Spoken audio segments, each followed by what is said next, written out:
안녕하세요. 볼만창자들의 만기자입니다. 네, 오늘은 그 우루과이전 프리뷰를 해보겠습니다. 저희가 월드컵 한국 경기를 집중해서 프리뷰를 할 텐데요. 조별리그 3경기 프리뷰를 통해서 경기를 미리 맛볼 기회를 드릴 거고요. 프리뷰는 뭐 안에서 또 그리고 현장에 간 창기자의 생생한 정보까지 담을 계획입니다. 경기 후에는 리뷰를 할 텐데 뭐 제가 경기를 쭉 읊는다고 한들 뭐 공감도도 떨어질 것이고 그 내용상으로도 조금 충족하지 않을 수 있기 때문에 전문가가 있으면 더 좋겠죠. 그래서 전 브라질 월드컵 대표팀 코치이자 전 수원 삼성 감독인 박건하 감독님, 그리고 전 러시아 월드컵 대표팀 코치이자 전 전남 감독인 정경준 감독님의 입을 통해서 경기를 풀어볼 테니까요. 그 분석 방송 역시 많은 관심 부탁드리겠습니다. 서두가 길었습니다. 대망의 우루과이전 프리뷰를 해보겠습니다. 간단한 정보부터 살펴보면요. 우루과이 감독은 디에고 알론소, 우루과이 출신이고 월드컵 그 최종 예선 도중에 부임을 했습니다. 빠르게 팀을 좀 회복을 시켜서 월드컵 본선까지 이끌었고요. 파울루 벤투 감독은 최정수 감독이죠. 4년간 팀을 이끌었고 월드컵을 통해서 멋진 방점을 찍기를 바라고 있습니다. 주장은 우루과이는 디에고 고딘, 이번이 4번째 월드컵 출전이고요. 특히 아틀레티코 마드리드 시절에 탄탄한 수비로 정평이 나 있습니다. 대한민국은 손흥민 이번에 3번째 월드컵 출전이고 마스크를 끼고 뛸 예정입니다. 피파 랭킹은 우루과이가 14위, 대한민국이 28위로 우루과이가 더 높고요. 역대 전적은 우루과이가 A매치 기준으로 8전 6승 1무 1패로 앞섰습니다. 그런데 가장 최근 맞대결인 2018년 10월 상암에서 한국이 정우영과 황의조의 골로 2대1로 승리한 기억이 있습니다. 이때 경기는 이제 벤투 감독이 부임하고 얼마 있지 않아서 열린 경기였기 때문에 많은 분들이 기억하실 것 같습니다. 최근 A매치 5경기 전적은 보시는 바와 같고요.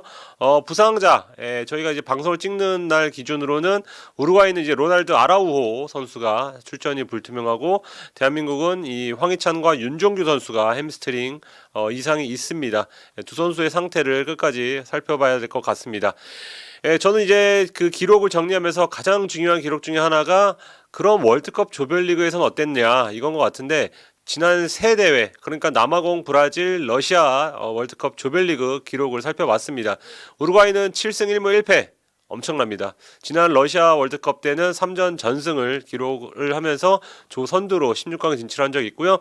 대한민국은 2승 2무 5패, 그러니까 냉정하게 말해서 월드컵에서 조별리그에서 1승을 하기에도 좀 쉽지 않았던 그런 상황의 연속이었습니다. 우루과이의 그 조별리그 성적은 포르투갈보다 좋습니다. 그러니까 저희는 첫 판부터 어떻게 보면 조별리그 깡패와 만난다고도 할 수 있습니다. 일단은 현장에 나가 있는 창 기자의 현장 썰을 좀 들어보고 제가 우루과이 중심으로 좀 말씀을 드리겠습니다. 한국 이야기를 하겠죠. 제가 최근에는 이 우루과이나 포르투갈, 가나 이 취재를 주로 다니고 있어서 최근 상황을 정확하게 이제 주변 기자들, 그다음에 이제 우리나라 스태프를 통해서 듣고 있었는데요. 최근 소식은 사실 좀 들어도 한계가 있는 게, 벤투 감독이 지금 선수들의 몸 상태에 대해서 지금 함구를 하고 있죠. 훈련도 계속해서 15분만 보여주고 있고요. 선수들의 몸 상태까지 함구를 하면서 사실 취재진들이 들을 수 있는 루트가 좀 한정돼 있는데, 가장 중요해 보이는 건 일단은 황희찬의 몸 상태로 보입니다. 벤투 감독이 6월 A매치 이후로 손흥민을 최전방, 황희찬을 왼쪽에 두는 전술로 공격 쪽은 재편을 한 상태거든요. 황희찬이 공격진에서 굉장히 중요한 역할을 해주고 있는 선수인데 몸 상태를 장담을 할 수가 없습니다.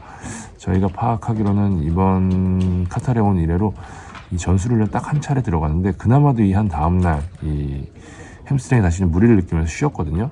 이 정도 몸 상태, 그러니까 가다서다, 많은 분들 축구 보시면서 아시겠지만 이 정도 몸 상태에서 정상적으로 뛰기가 어려워요. 물론 벤투 감독이 연막이었으면 좋겠습니다라는 생각도 들기는 하는데, 어쨌든 지금 상황에서 오히려 손흥민 같은 경우에는 변수였지만 지금 일단 황희찬이 오히려 변수가 되고 손흥민은 상수가 되는 그런 상황이 좀 됐거든요. 일단은 손흥민이 최전방에 선다고 봤을 때 왼쪽에 누가 설 것이냐. 그러니까 기본적으로는 만약에 황희찬이 부상이었으면 손흥민이 정상이었다면은 손흥민을 왼쪽에 두고 최전방에 원톱을 두는 4-2-3의 형태를 세우는 게 가장 유력한 해법이 될 수 있는데, 지금 손흥민의 몸 상태 물론 좋아졌다고는 하지만 측면에서 이제 오버래핑 들어가는 풀백, 상대 풀백과 몸싸움을 펼치면서 수비까지 가담해 줄 수 있는 그런 상태는 아니거든요. 그러니까 손흥민에 대한 그런 수비나 여러 가지 부분들을 최소화 시켜준다고 봐야 됐을 때 손흥민의 역할은 최전방이 지금 맞거든요. 그랬을 때 손흥민이 못하는 헤딩 뭐 이런 것들을 나눠 가질 수 있는 파트너를 붙여줘야 된다고 감안하면 저는 4-4-2가 가장 유력한 형태로 보이거든요. 일단 뭐 이렇게 얘기하는 근거 중에 하나가 일단 3백은 아닐 가능성이 높습니다. 아이슬란드전 3백 기용으로 인해서 이 4백 형태에 대한 3백 형태에 대한 얘기가 많이 나왔는데, 현지 훈련 제가 알고 있는 바로는 4백 위주로 훈련을 진행하고 있는 걸로 알고 있고요. 김진수 선수 몸 상태가 괜찮아져서 경기를 뛸 수 있는 상태가 될 수도 있거든요. 그러니까 그랬을 때 우리가 4백이 가장 수비적 형태에서는 뭐 빌드업 형태나 여러 가지 형태에서 가장 좋을 것 같고요. 결국 손흥민 활용을 위해서는 이제 4-4-2 투톱 형태가 된다고 봤을 때 지금 이제 왼쪽 미드필더 누가 설 것이냐. 뭐 현실적으로는 지금 나상호, 송민규가 그 자리 원래 백업 멤버이긴 한데, 지금 우루과이 막강 중원과 붙었을 때 그랬을 때 과연 이 중원 싸움을 도와줄 수 있는 선수가 누구냐라고 하면은 저는 왼쪽은 이재성, 오른쪽은 권창훈 아니면 정우영이 될 공산이 크다고 봅니다. 그렇게 해서 좁히면서 미드필드 싸움을 같이 해주고 공격 시에 손흥민한테 양질의 패스 혹은 뭐 스프린트나 이런 부분에 있어서 도움을 줄 수 있는 선수들을 기용을 할 가능성이 높기 때문에 저는 일단 그런 형태가 될 가능성이 높다고 보고요. 뭐 4-2-3-1도 배제하기는 어렵습니다. 이재성, 황인범, 정우영으로 이뤄지는 라인이 뭐 지난 이란전이나 뭐 보듯이 굉장히 안정적이고 견고한 모습이었거든요. 우루과이의 중원과의 싸움을 어느 정도 포인트 맞추냐, 그리고 또 우리가 그동안 해왔던 거를 계속 강조하고 있는 상황이기 때문에 큰 변화를 주지 않는다고 봤었을 때는 4-2-3-1도 뭐 빼놓을 수 없는 옵션이라고 봐야겠죠. 일단 선수들 뭐 취재를 해보면 분위기는 굉장히 밝고요. 또 굉장히 자신감이 있습니다. 그러니까 지난 4년간 벤투호가 꾸준히 해왔던 부분, 그러니까 현지에 와서도 지금 색다른 거라기보다는 우리가 해왔던 거, 우리가 잘했던 걸 얼마나 더 잘할 수 있느냐에 초점을 맞추고 있거든요. 그렇기 때문에 선수들이 익숙한 것을 하고 있다 보니 아무래도 좀 편안함을 느끼고 또 안정감을 느끼고 그러면서 또 자신감까지 더해지는 효과인데, 저는 이 지난 4년에 대한 부분이 헛되지 않았구나라는 부분을 좀 이 부분을 통해서 느끼고 있고요. 또 우리가 기대해야 될 부분도 이게 아닌가라는 좀 생각이 듭니다. 어쨌든 뭐 우루과이 역시 첫 경기에 많은 초점을 맞추고 있고 세대 교체 측면으로 인해 첫 경기를 잘 해야 뭐 더 높은 손이 갈 수 있다라는 생각에, 알론소 감독도 뭐 제가 기사도 썼지만 뭐 에어백에 가상의 태극전사 사진을 둘 정도로 뭐 그림을 그릴 정도로 한국에 많은 신경을 쓰고 있거든요. 우리 역시 마찬가지입니다. 때문에 이 첫 경기 어떻게 될 것인지가 이번 월드컵 전체의 향방을 좌우할 수 있을 거라는 점에서 여러분들의 많은 응원이 필요한 순간이 아닌가 싶습니다. 네. 일전에 이제 기성용 선수와 제가 인터뷰를 했는데요. 기성용 선수가 했던 말이 우루과이 해볼만 할 것 같다. 예, 우루과이 상대로 잘하면 조별리그 괜찮을 것 같다고 했는데, 그 말에는 월드컵 서전이 주는 중요성이 담겨 있습니다. 한국이 월드컵 역사에서 토너먼트에 진출한 게 딱 2번, 2002년 한일 월드컵과 2010년 남아공 월드컵인데요. 두 대회에선 첫 경기를 승리로 장식한 뒤 기세를 타서 조별리그를 통과를 했습니다. 반대로 지난 두 번의 월드컵 조별리그에선 첫 경기부터 승리하지 못했고 그 여파로 조별리그 연속 탈락한 아픔이 있습니다. 우루과이는 지정학적으로 한반도의 대척점에 있는 나라로 알려졌는데요. 그만큼 먼 나라인 것처럼 심리적, 축구적인 거리도 상당히 멉니다. 피파 랭킹 앞서 설명드린 대로 거리가 좀 있고요. 그리고 지금 그 보통 10수년 동안 그 팀을 이끈 감독이 떠날 경우에는 흔들리기 마련인데, 알론소 감독 체제, 이 알론소 감독 별명이 엘 토네이도입니다. 이 토네이도처럼 확실하게 좀 감았습니다, 팀을. 세대 교체도 착착 진행 중인데요. 이번 명단을 놓고 보면 월드컵 4회 연속 출전한 5명의 베테랑과 이번에 첫 월드컵인 신예들이 적절한 조화를 이루고 있습니다. 우루과이 예상 라인업 살펴보겠습니다.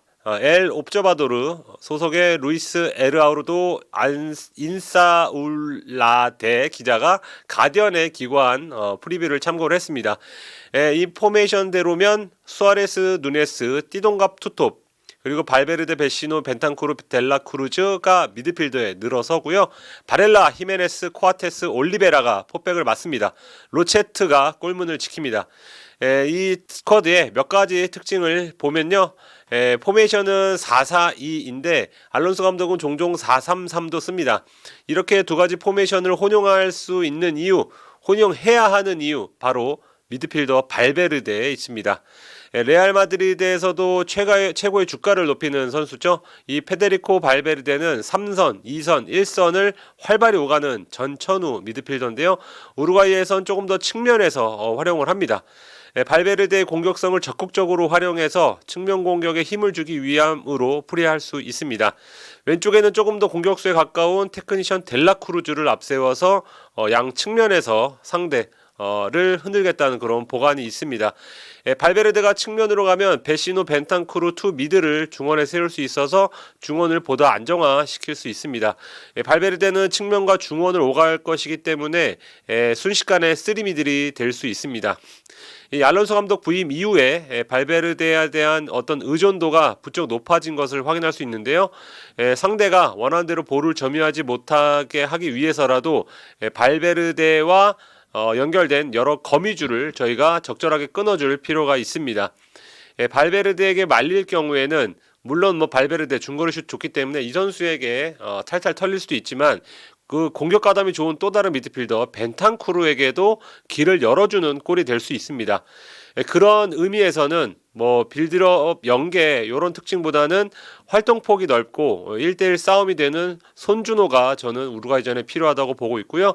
수비 가담이 좋고 커팅이 좋은 이재성까지 두 1992년생 동갑내기 미드필더 역할이 중요하다고 생각합니다. 발베르데를 작정하고 윙어로 쓴다면 우리 측면 공격수가 자주 내려와서 지원을 해줘야 할 겁니다.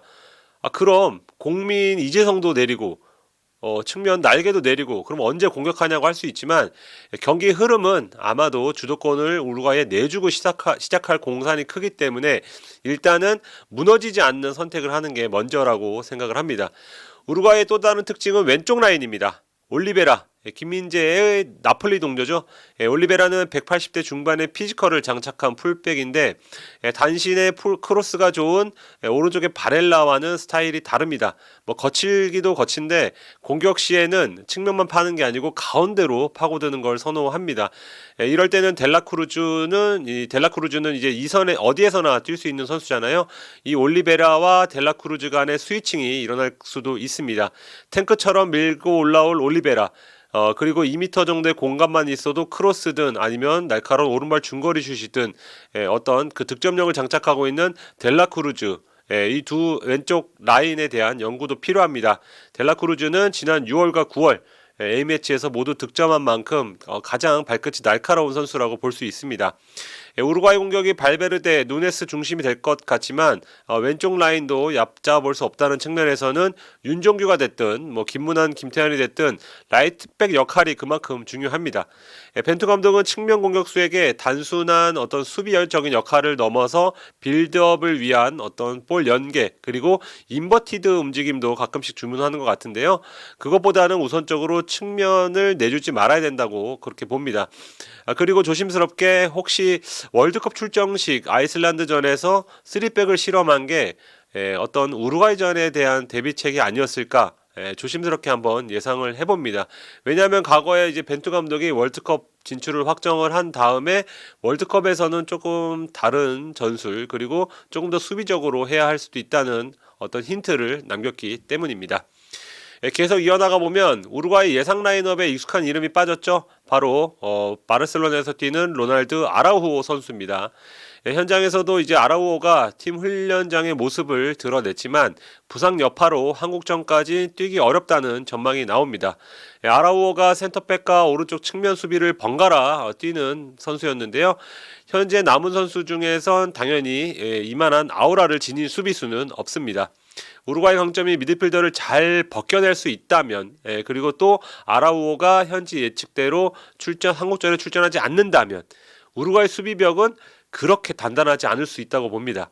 골키퍼 로체트도 경험은 꽤 있지만 월드컵은 처음이거든요.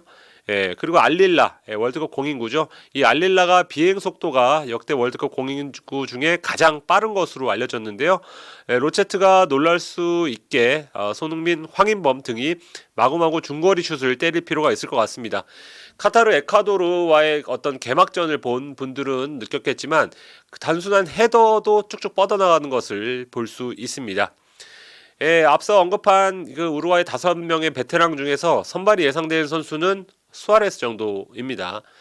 한국의 남아공 월드컵 때의 스쿼드와 좀 비슷하다고 보면 될 것 같은데요. 이들 베테랑들은 벤치 그리고 라커룸에서 영향을 끼칠 것 같은데 경기력적인 측면에서는 이제 서서히 중심축에서 멀어지는 건 사실입니다.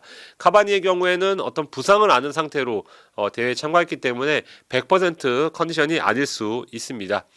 바로 이 지점, 그러니까 우루과이가 물론 뭐 알론소 감독 체제에서 상승세를 탔고 좋은 선수들이 많지만 월드컵 경험치만 따졌을 때는 그렇게 높은 팀인가 하는 의심이 있습니다. 세대 교체 과정에 있다는 것, 거기다 대부분의 선수가 월드컵 첫 대회가 될 수 있다는 점에서 볼 때는 우리의 준비가 얼마나 잘 됐느냐, 그리고 손흥민의 컨디션이 얼마나 괜찮느냐에 따라서는 이변 가능성 충분히 열려 있다고 봅니다. 끝으로 이제 우루과이 꼭 이겨야 되는 상대입니다. 그런데 이제 우루과이와 한국에서 지켜보고 싶은 선수 한 명씩 꼽아봤는데요. 우루과이에서는 2001년생 이강인과 동갑내기고 신체 사이즈도 비슷한 파쿤도 펠리스트리를 꼽았습니다. 아직 뭐 메뉴에서 데뷔 기회를 잡고 이런 건 아니지만 올해 A매치만 7경기를 뛰었습니다. 첫 터치, 그리고 테크닉, 공간 활용 이해력이 높다는 평가를 받고 있거든요. 만약에 조커로 출전할 경우에는 한국 수비진을 어지럽게 만들 수 있습니다. 한국에선 이강인 내세우겠습니다. 그간 흐름상 갑자기 이강인이 선발로 나설 것 같지 않습니다. 하지만 이제 변화가 필요할 때 벤투 감독은 벤치를 아마 돌아올 텐데 그때 이강인과 눈이 마주치지 않을까. 그래, 너로 정했다. 이강인이 만약 나온다면 저는 첫 터치부터 전 세계의 이목을 집중시킬 수 있다고 봅니다. 이강인의 활약 또한 지켜보겠습니다. 아주 길게 현장 썰까지 담아서 우루과이전 프리뷰 해봤습니다. 이제 이 방송 나가고 얼마 지나지 않아 대망의 첫 경기 우루과이전이 시작되는데요. 회원님들 그리고 구독자분들 모두 재밌게 즐기시고 경기 끝나고 뭔가 간지럽다 싶으면 볼만찬 분석 영상을 틀어 보십시오. 거기서 간지러운 부분을 긁어드리겠습니다. 감사합니다.